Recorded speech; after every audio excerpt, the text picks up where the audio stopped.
He only hired her to clean the stables, but saw her folding rags like she was hiding something beneath each dusty layer. He only needed someone to muck out stalls, but she arrived with 4 quiet children and a past no one dared to ask about. No gunfire, no tears, only old scars, unspeaking eyes, and a single decision that left the entire town of Wild Hollow in stunned silence. There are places where the wind doesn't just pass through, it eats away. And Callahan Ridge, clinging to the hush of a northern Wyoming valley, was one of those places. Autumn crept over the hills like an old fox, trailing sharp winds and the groan of warped timber. A gust tore through the empty horse barn, stirring old straw that rolled toward the sagging fence. The warped planks rattled with each breath of air, casting dappled shadows across the dust-caked windowsills. The small kitchen at the far end of the log house sat as still as the rest of the world. A long pine-wood table, darkened with age like old honey. A white cloth, folded precisely, laid at the corner, like some forgotten rite no one had dared disturb.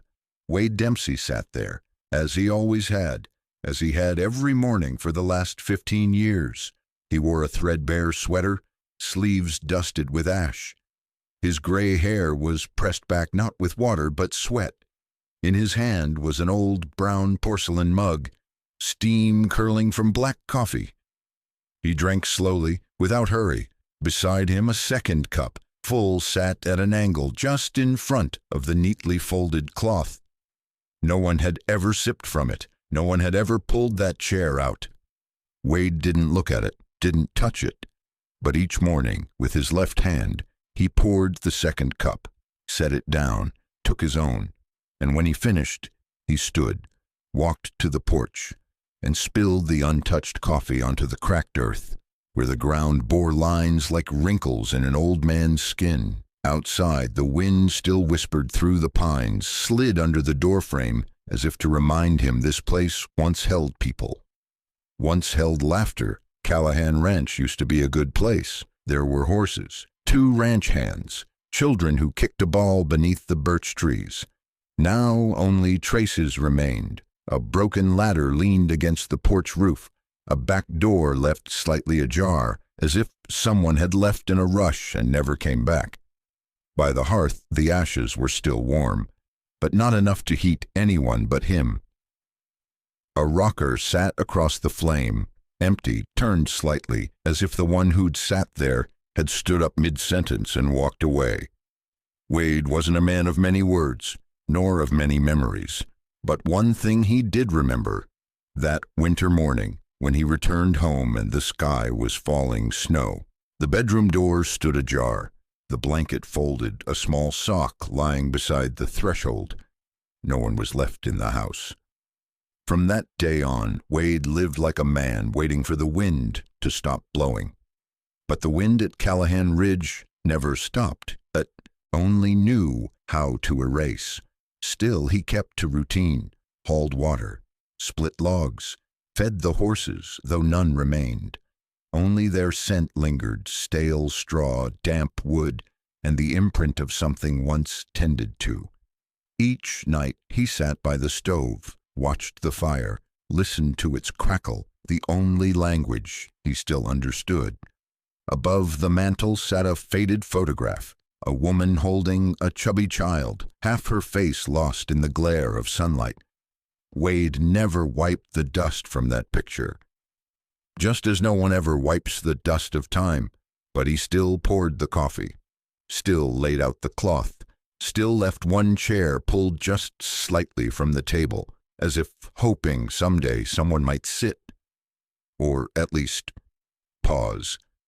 That day the wind blew harder than usual, but it carried something new, a scent of someone and a soft knock at the gate, as if the hand behind it didn't dare knock louder. The knock wasn't loud, it wasn't urgent, just enough to slip between the wind and the moan of the hinges. Wade Dempsey opened the door. The early light hadn't yet made it across the yard. A woman stood there, silent, her hands clasped tight in front of her. Her arms stuck out from a coarse burlap wrap, slung around her like a makeshift blanket, streaked with mud up to the elbows. Her eyes didn't meet his. They pointed downward, as if afraid of the sun or of being seen. Her hair was tangled beneath a worn cloth cap, strands damp with cold dew.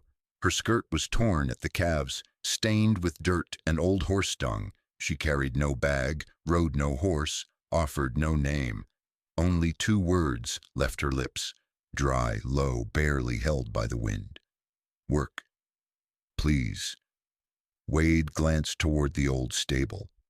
Planks slumped like broken ribs, the smell of moldy straw rising from the floor untouched for weeks. Maybe she thought he needed help. Maybe she didn't think at all. Maybe she just needed to do something, anything, to last one more day. He gave a small nod, said nothing. She walked straight to the barn, picked up the straw broom leaning by the door, and began to sweep, like someone who'd done this before. No need for instruction, no glance back. As Wade turned to go, his eyes caught movement, out beyond the clearing where the pine trees were thick and heavy with mist.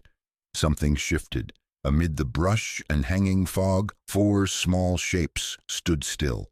Children, thin, unmoving. The closest wore a threadbare shirt, arms folded tight across the chest. The smallest hid behind the edge of fabric, one eye peeking out. No one cried "Mama." No one ran forward. No one begged for food. Only silence, thick as the morning fog, hung over all of it. Wade stood frozen a while, then turned inside and added more wood to the fire. It crackled in protest, as if trying to speak something he couldn't. Near midday, he stepped out again.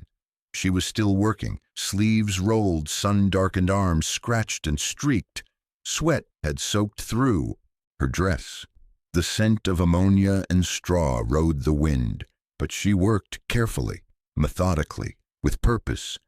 In the corner of the barn, an old mare, sick for months, lay still now, stiff as a scarecrow left too long in the rain. The woman swept around the carcass, scraping dried blood from the floor beneath its belly, as if not for money, but to repay something owed to life itself. Wade asked nothing more, but on his way back into the house, he stopped by the wooden crate near the well, the one where he kept the last of the flour, and instead of adding it to the kitchen jar like always, he hung the bag on a fence post, right where the pines looked out over the woods, not out of pity, but because the youngest child's eyes looked too much like the son he once buried by a frozen river. The next morning the frost came colder than it had in weeks.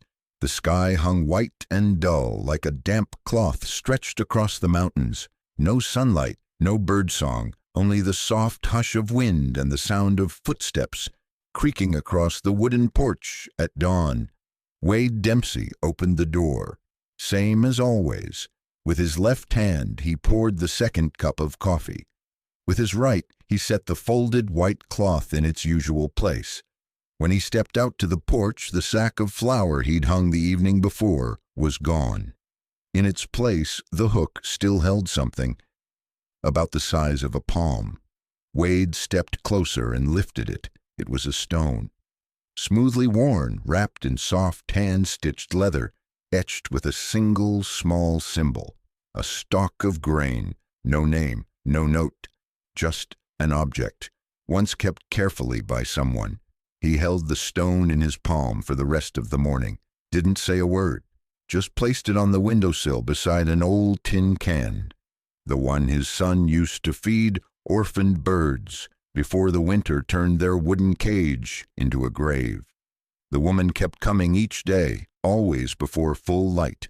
She didn't knock, didn't ask permission. Her footsteps left soft impressions across the dew-lined path, and the hush of her broom brushing straw echoed from the barn like memory. Wade watched from a distance, sometimes behind the fence, sometimes through the curtain slats in the kitchen. She didn't take breakfast, didn't rest her hands, didn't speak, didn't ask for pay. Once the stalls were clean and the straw piled neat, She'd take the old pail and walk toward the woods, down the narrow trail by the creek where Wade had once seen shadows of children. That day he left a bundle of dry firewood near the fence. No one took it right away, but by dusk only the twine that had tied it remained. That night, inside the log house, Wade lit the stove and sat quietly watching the leather-wrapped stone, etched with its quiet grain resting on the windowsill. It wasn't thanks, wasn't repayment. It was a signal, a message. The only thing she had to give, and she'd left it, instead of words. He opened the drawer beneath the sink, where old things still lived from 10 winters ago. A kitchen knife, a pair of broken shears, a cloth once used to clean wounds. Carefully, he placed the stone inside, folded the fabric over it, and closed the drawer. No one ever told him her name. No one asked where she'd come from, but Wade knew. This woman had traveled farther than any map he'd ever seen. And his youngest son, the one lost to that frozen winter, might have once wished that someone somewhere would quietly leave behind a bundle of wood and a corner of a stall made clean. Thursday at noon, a rain fell, thin as sewing needles, not a storm, not enough to chill, but enough to soak burlap through after just a few miles on the trail.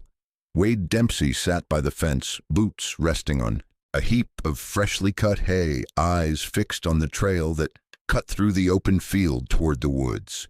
She'd left the ranch before finishing the work in the stall, a thing she'd never done before.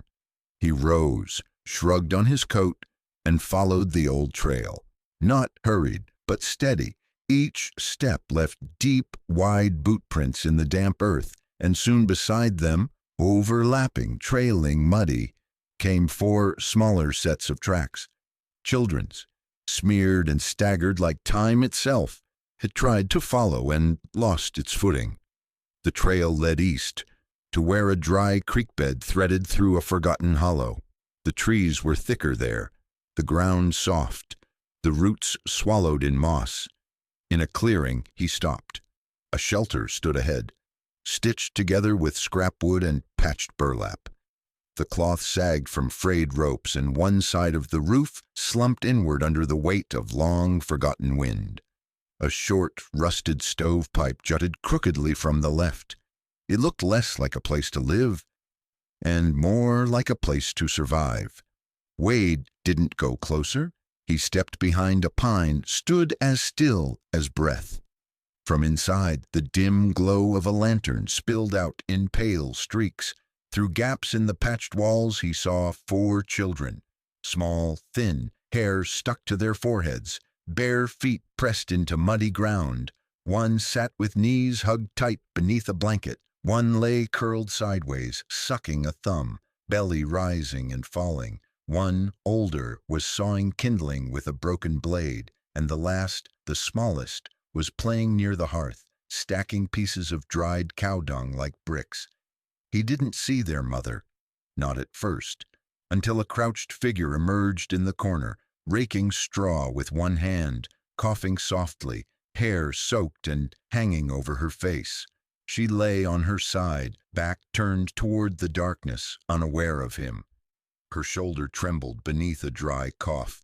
The blanket draped over her was torn down the middle, exposing a worn underdress faded nearly to colorless. No crying, no groaning, just a still picture caught in the hush of rain, as if one breath too loud would cause it all to vanish. Wade clenched his fist, the knuckles white, cracked, dry. He meant to turn back, to leave, but then a soft clatter. A stick of wood fell against the wall. One child looked up, eyes dark, round, unafraid. But knowing, they turned toward the pine. Exactly where he stood. No scream, no shout, no finger raised, just a gaze. As if the child had known he'd been there all along.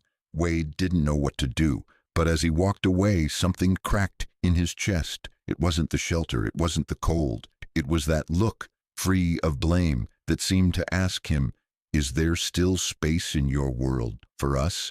2 days after following the footprints to that tattered shelter, Wade Dempsey told no one. He didn't change his routine, didn't try to get closer. He still left wood in the usual place, still poured 2 cups of coffee, still kept his silence. Tuesday morning the air was mild but thick with fog. Moisture crept through the doorframe, warping the wood just slightly.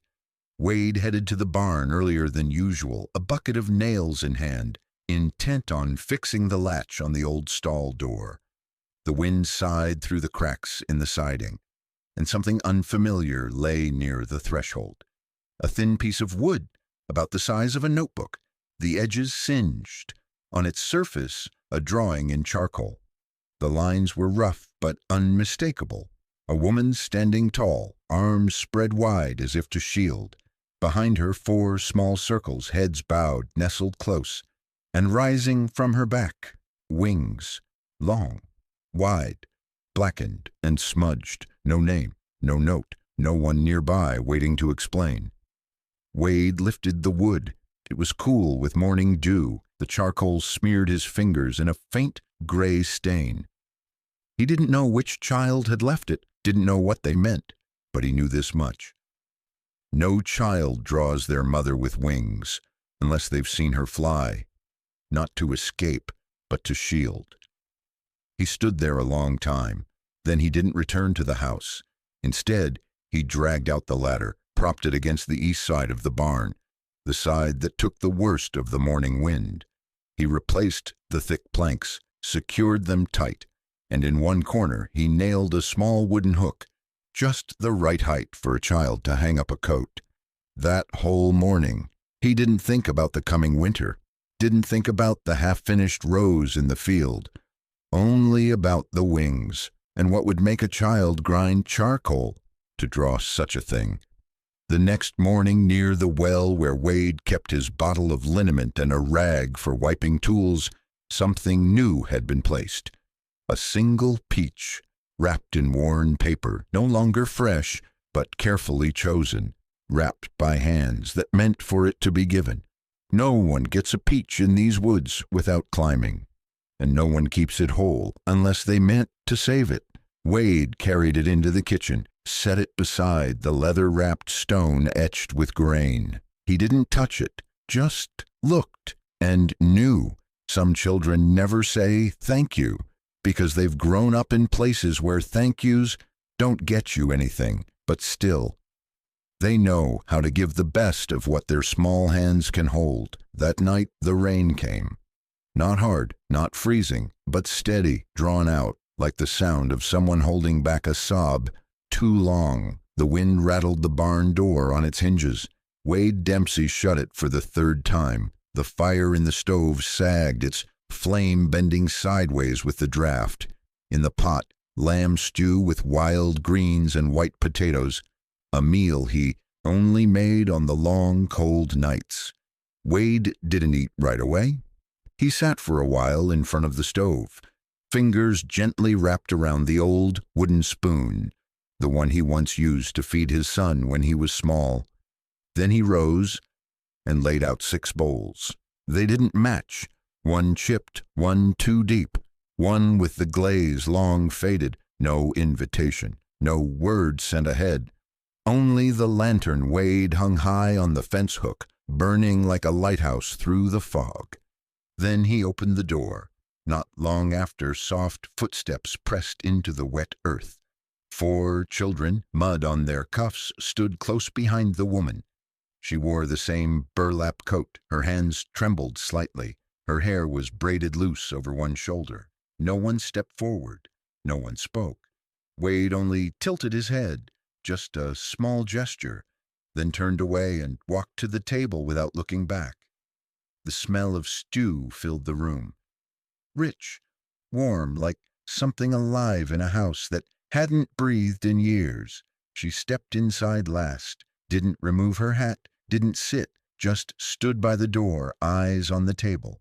The children sat slowly. One didn't know how to use a spoon, ate with his hands. The youngest kept blowing on her bowl, too afraid to lift the first bite. The oldest boy pulled out the chair for his sister before he sat. Wade sat but didn't lift his spoon. He waited. She hesitated, then stepped forward. didn't sit but stood behind the children, resting a hand on the smallest one's shoulder. A silent permission. No one spoke, no thanks were given, but the stew disappeared, bite by bite. Each bowl emptied slowly, and in the hush that followed, just the wind hissing through the cracks. The oldest boy, the one who'd drawn the wings, looked up at Wade and gave a small nod. That was all.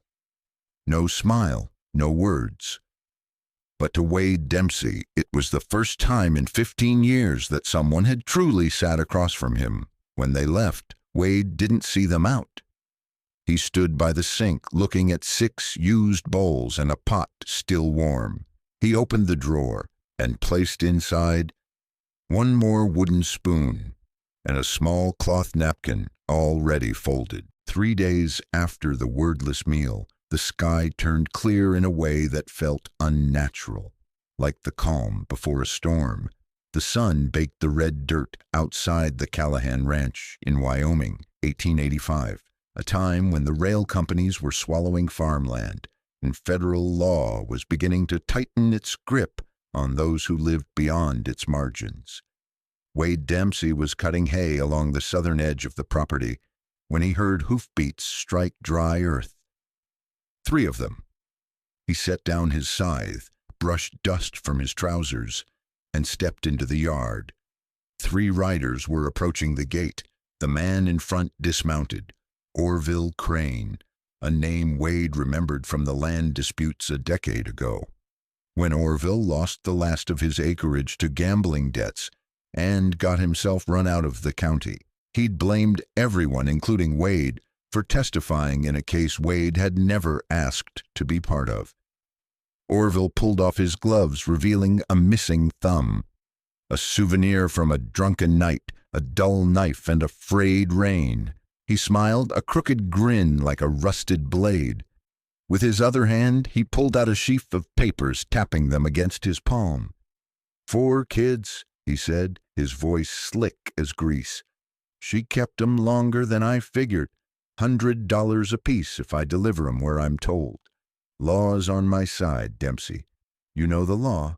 You used it to help 'em steal my land. Wade's hand tightened.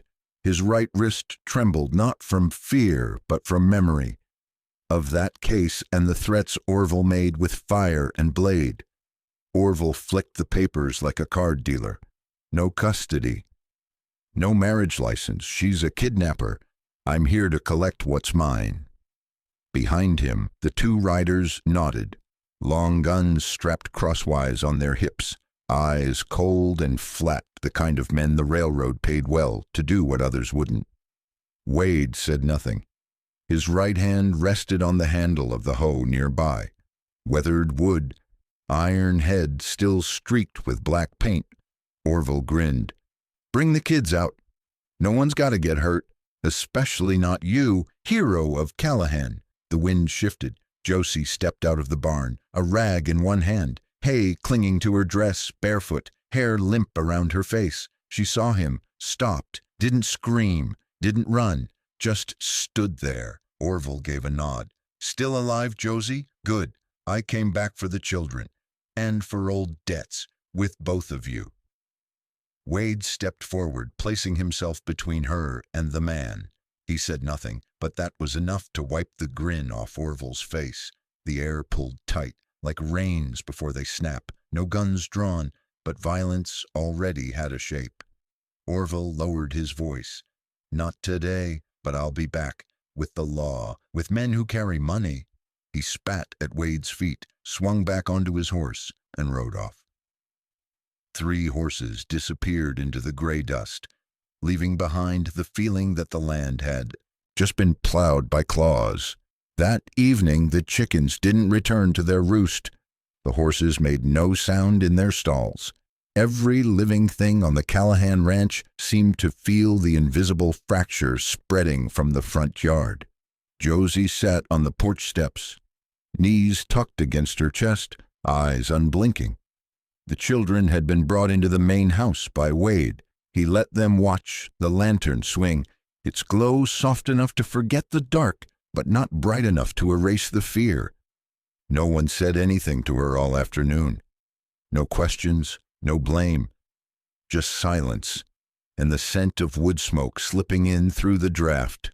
Josie looked at her hands, calloused, sun-darkened, nails caked in dirt. She wasn't shaking, but beneath the skin a tremor hummed, buried deep in memory. He had come back, with papers, with men, with the kind of law that doesn't see bruises on a woman, only a name signed on a church document. Those 4 children bore his name on paper, but every forehead kiss, every skinned knee, every fevered night, every muffled sob in her arms, those were proof enough that she was their mother. And now the truth held less value than a signature. Wade asked nothing. After the children were asleep, he went to the barn, put away the saddle, and brought out the old rifle, a Remington he'd only used for wolves in winter. He wiped it clean, checked the barrel, but didn't load it. Instead, he split more wood, lit a small fire behind the house, where she still sat beneath the porch overhang. Josie watched him sit across from her, his back straight, hands resting on his knees. No words passed between them at first, only the snap of pine burning and the bittersweet scent of sap curling into the air. She spoke first, voice low. "You don't have to be part of this." Wade didn't look at her. He watched the fire. "I'm not part of it. I'm just here." For the first time she turned and looked at him. Really looked. And in that gaze, something let go. A thin layer of ash flaking off years long buried. Josie let out a laugh. Just one side of her mouth lifted, a tired, splintered thread of a smile. "You know, once he almost threw the youngest down the well, because the boy cried while he was drunk. I told him I'd cut his hand off if he did. And he laughed, said I wouldn't dare, that I was just a cheap bed warmer." Wade turned his head then, truly looked at her. There was no pity in his eyes, no outrage, only a silence wide enough to hold a wound. Josie shrugged. "I used to think he was dead, or somewhere far away. I'd started to believe the kids and I might actually be safe." Wade picked up a stick, stirred the fire, its light brushing over his cheek. A weather-worn face with lines like canyon walls, but eyes steady as old earth. "If he comes back," he paused as if weighing each word, "we won't just be fighting him. We'll be fighting the whole world he stands for." Josie nodded. No tears. She'd run dry of those years ago. The day he first closed his hand around her throat while the children cried behind a locked door. That night, Josie slept in the barn, as she always did. But for the first time, she didn't bolt the door.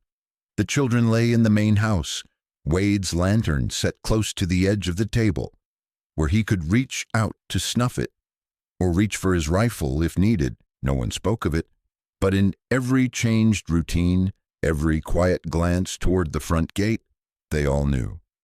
Danger was coming, and the cruelest part was, it was coming legally. Wade rose when the sky was still gray, when the rooster remained curled in shadow, and the fog hadn't yet lifted from the base of the hills. He didn't wake anyone. Instead, he lit a small fire in the kitchen stove, poured water into the cast-iron pot, and stepped quietly out to the back of the barn, where the crooked door still hung from one loose hinge. He didn't reach for a gun, didn't load a round, didn't practice his aim. What Wade prepared for wasn't stored in drawers or strapped to leather belts. He gathered slats of wood, repaired the northern fence rail by rail, reinforced the gate with triple-wound rope. He hauled back sacks of seed, tucked them behind the henhouse wall, a place that man would never think to look. He dug a shallow pit, not to bury, but to hide.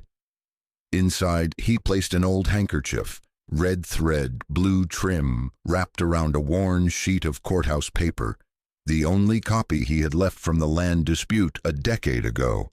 Tucked inside that paper, a single bullet casing. marked with the name of the man who once raised a gun to him and backed down. No one had taught Wade how to prepare for a storm without a name, but he knew. With men like that, fists weren't as dangerous as honor, and to keep honor intact, you had to hold steady, hold your tongue, and above all, hold on to the ones you were meant to protect. That afternoon, Josie sat alone in the back room of the cabin, where she used to mend each tiny sleeve for the children. Light filtered through the slats, casting across her face like sunset light catching an old wound. She looked at herself in a cracked mirror. No longer the 19-year-old girl from back then, no longer the woman who vanished from the world.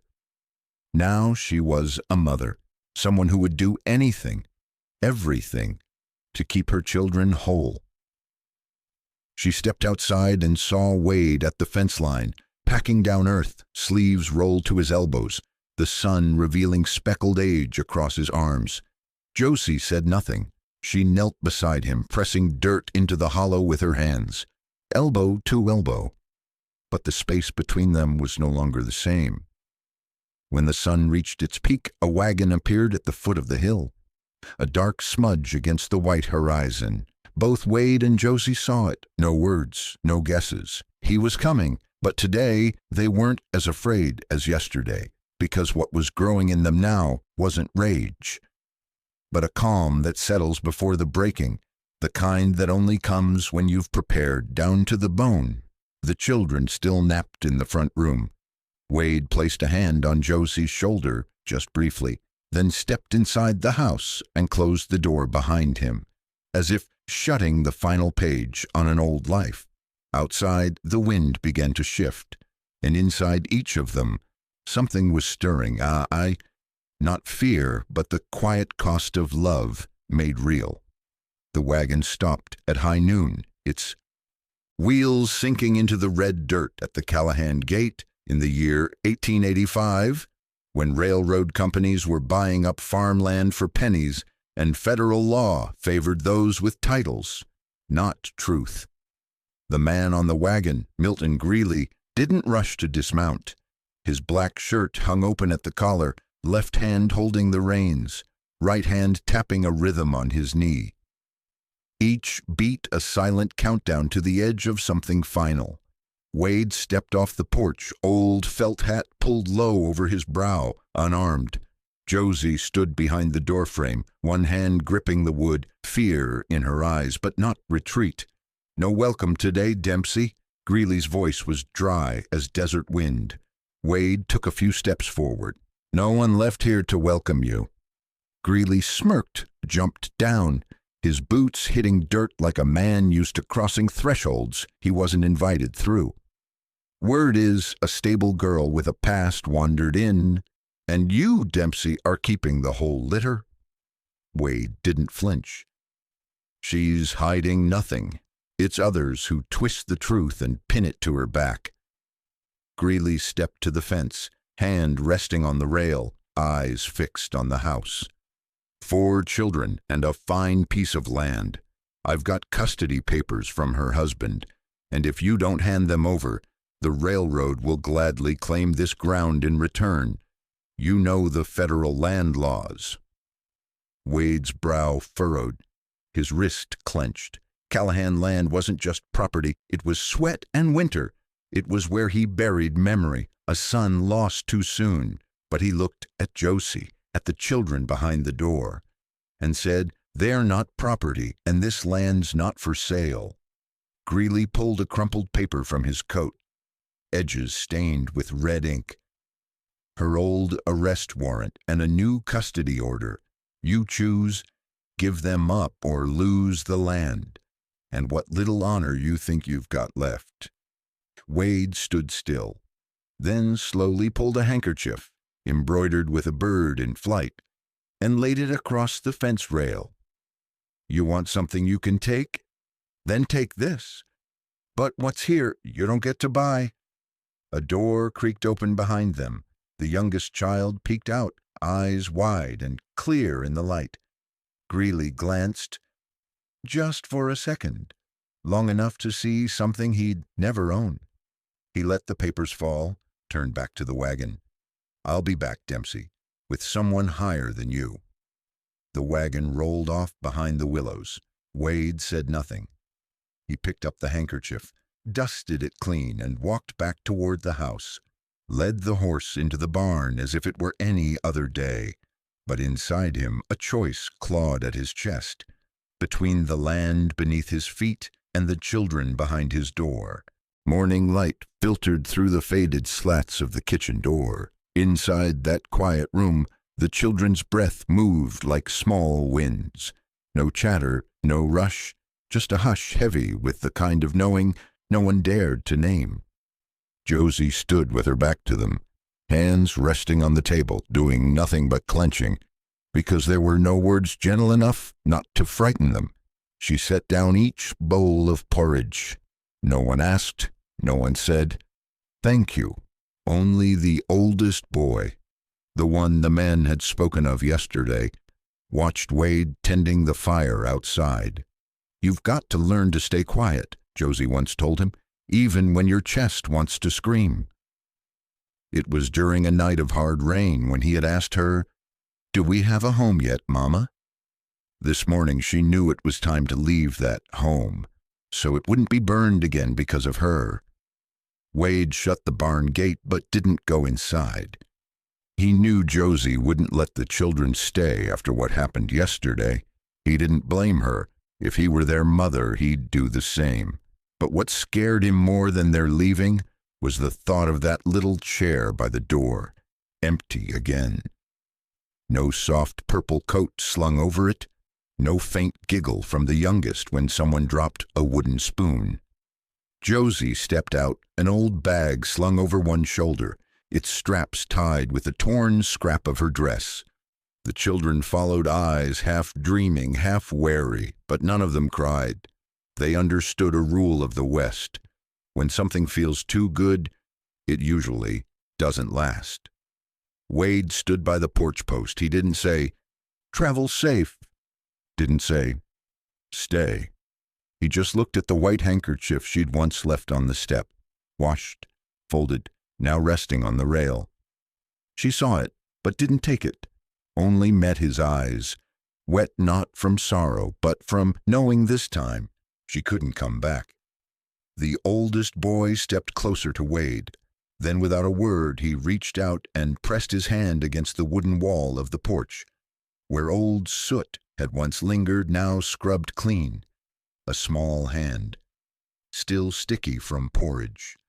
A print left behind, like the words, "I lived here," without ever being said. Wade didn't move, didn't wipe it away. He turned, picked up his hoe, and walked behind the barn to break the ground, where he'd promised the little girl he'd plant her row of greens. The wind began to stir from the east. A new wind, a new day, but the house was quiet again. Rockfield, Wyoming, 1885. A town where local law often collided with federal edicts as railroad companies pressed hard against the edges of farms with shiny new statutes in their pockets. The old grain storage room, once filled with sacks of wheat, now held only 4 bare walls, 3 men and Josie. Sitting with threadbare shoes, eyes fixed on the floor, the 4 children huddled behind her, fingers gripping the seams of each other's clothes. Mayor Harlan, an old man who'd seen more land disputes than marriages since the Homestead Act was passed, rapped his knuckles on the table. "What's your name?" Josie answered, her voice barely more than wind threading through pine. Harlan flipped through a file, shook his head. "No documents, no legal residence. Federal law doesn't recognize you as a guardian, especially not when someone else holds the papers." Silence. The youngest child shivered. Then the door opened. Wade stepped in, shirt still marked with soil, eyes sharp as a hoe blade. He didn't plead, didn't pace. He simply placed a folded sheet of paper on the table. "Employment contract I wrote myself. She works for me, cleans the stalls, tends the land, cooks. The children live under my roof. They're not roaming. By local law, I vouch for them." Harlan looked up. You're claiming responsibility for all four, Dempsey. Federal law favors custody papers, especially when the railroad's circling your land. Wade glanced at the children, at the oldest boy, whose eyes held the same look Wade once carried when he'd been left alone in a field of dust. I'm no good with speeches, but I know what it means to lose land, to lose people. I won't let these kids be taken, and I won't let Callahan be swallowed by the railroad. The clerk stopped writing. Harlan nodded slowly. His hand rested on the table. The same hand that once watched farmers lose their homes to law, but had also seen them stand for honor. Your mother, Wade, once loaned me a horse when I lost my land in '69.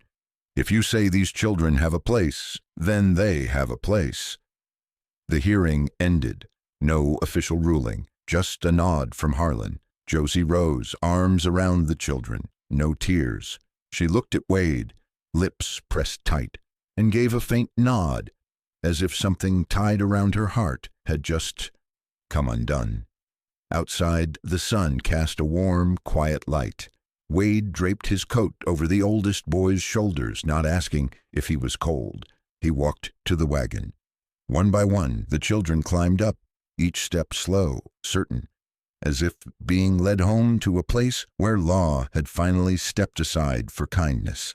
None of the four children knew how to call a place home. They only knew how to tread lightly, not drop things, not give anyone reason to raise their voice. Habits born of too many months in rooms for rent, grain sheds, and wagon beds that never belonged to them.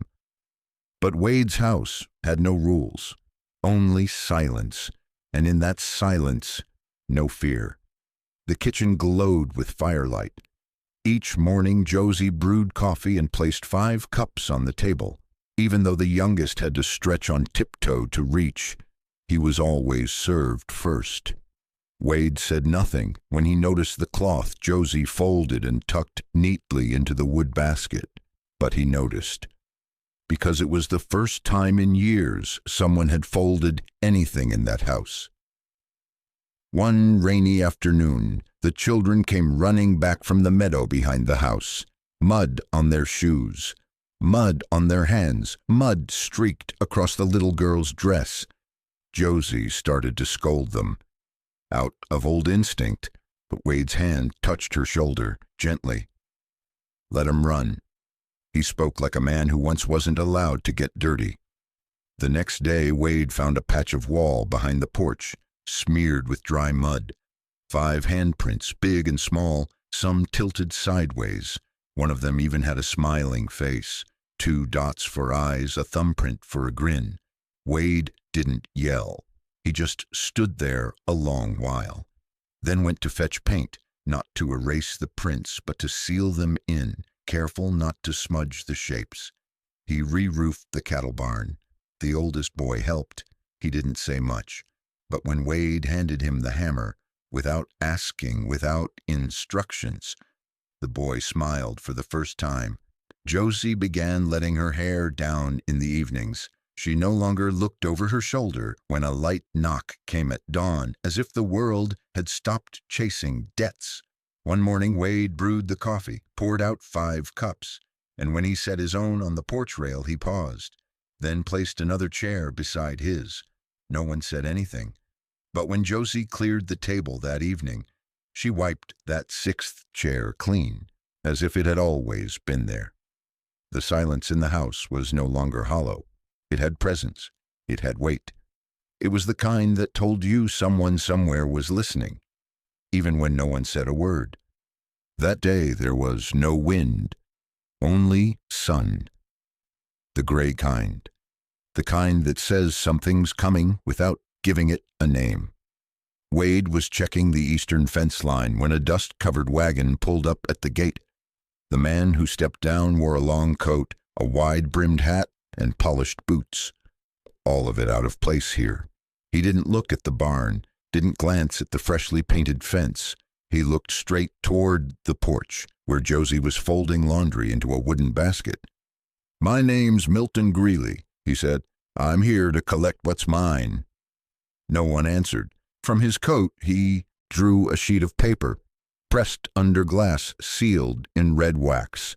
A legal document, guardianship rights, signed by the man Josie once called husband, a man who'd vanished the year before, then sold the custody to settle his last gambling debt. Wade didn't look at the paper. He looked into Josie's eyes, saw the unspoken fear, saw her hand clutch the youngest boy's shoulder, tight like she feared someone might tear him away at any moment. Greeley hadn't come alone. 2 men remained in the wagon behind him, hands resting on the stocks of their rifles. No one had drawn yet. They didn't have to. Their cold stillness said enough. This isn't a choice. Wade stepped up onto the porch, silent, no questions, no pleas, no explanations. He reached into his shirt pocket and pulled out a folded handkerchief, embroidered with a single bird in flight. He laid it on the rail, right in front of Greeley. Greeley sneered. "I don't want embroidery. I want court papers." Wade lifted his head, speaking for the first time in a long while. "You want something you can take." Then he turned, stepped inside, and retrieved the short rifle that leaned by the door. Not raised. Just set it down gently on a chair, like a man putting away his tools at the end of the day. One of the men stepped down from the wagon. Josie gathered the youngest into her arms. The older girl stepped in front of her brother, though she barely reached the man's chest. Wade walked forward, stood in the doorway. He didn't lift the gun. He only said, "They're not property, and I don't sell people." Greeley stared at him for a long moment. There was no fear in his eyes, only the recognition of something he couldn't buy, and no idea what to do with it. Greeley left. No shots fired, no shouting. He understood. Some places don't need guns to make a man disappear forever. The wagon vanished in the dust beyond the hill. Wade didn't watch it go. He simply picked up the embroidered handkerchief, brushed the dust from it, and hung it on the wooden peg by the hearth. That night, no one spoke, but 5 cups of coffee were set on the table, same as always, and on the back wall of the porch a tiny handprint appeared again, dusted in dirt. No one wiped it away.